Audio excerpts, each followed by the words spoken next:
La table ronde, cette année, est bâtie sur la même thématique que celle de l'événement au grand complet, finalement, qui était le rapport entre la technologie et le corps.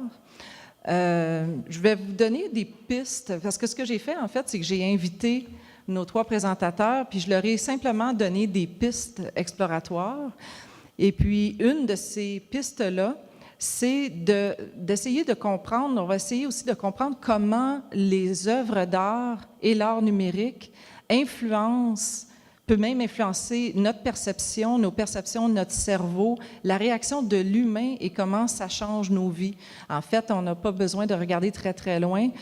Aujourd'hui, qui n'a pas son cellulaire, ça a changé complètement. Tout le monde a entendu parler. Oui, il y en a quelques-uns qui n'en ont pas. Félicitations. Mais quand même, ça a changé beaucoup les relations humaines, le type de relations qu'on a. Et on a eu tendance peut-être de prendre ça pour acquis, mais les artistes aussi, dans leur façon de développer les modes de diffusion qu'ils créent, jouent avec ces phénomènes-là et nous font découvrir et peut-être réaliser un petit peu plus comment on interagit avec ces phénomènes et avec ces dispositifs. Un des exemples que j'avais donné, c'était Bernard Andrieux, qui parle, par exemple, de M. Ramachandran, un chercheur qui a fait des recherches avec les membres fantômes.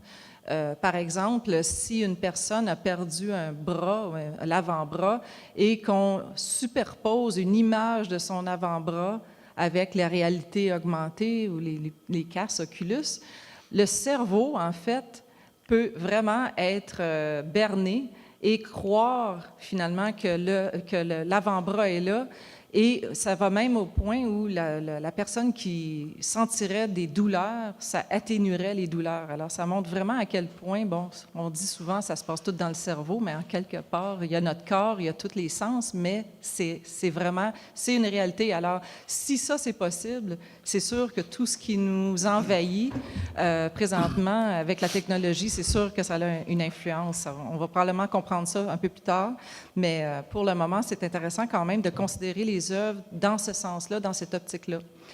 Avec ceci en tête, j'ai invité 3 personnes qui ont 3 visions quand même assez distinctes, des processus de réflexion un peu distincts aussi, c'est très intéressant.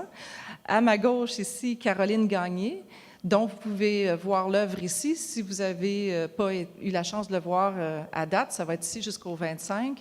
Et le soir, on peut la regarder de l'extérieur aussi. C'est une autre expérience qui est très intéressante. Alors, Caroline est artiste, mais elle était aussi directrice artistique à Avatar à Québec. J'ai invité également Jean Dubois, qui est un artiste et qui est professeur à l'École des arts visuels et médiatiques de l'UQAM et également un des cofondateurs du Centre de recherche Hexagramme à UQAM. Et Silvano Santini, qui est directeur du magazine Spirale, vous pouvez vous abonner ou les regarder ici, et qui est également professeur au département des études littéraires à UQAM. Et moi, je l'ai connu comme directeur du programme de sémiologie à l'UQAM. Alors, ces 3 personnes ont vraiment 3 façons complètement différentes de regarder ce phénomène-là. Alors, je vais leur donner chacun 15 minutes à peu près, pour prendre la parole et faire leur présentation. Ensuite, ils pourraient avoir, on verra, si jamais ça se présente puis que ça va bien, ils peuvent interagir entre eux, mais je vous encourage fortement aussi à poser des questions puis à interagir. Alors, je vais laisser la parole à Caroline. Merci, Lynn.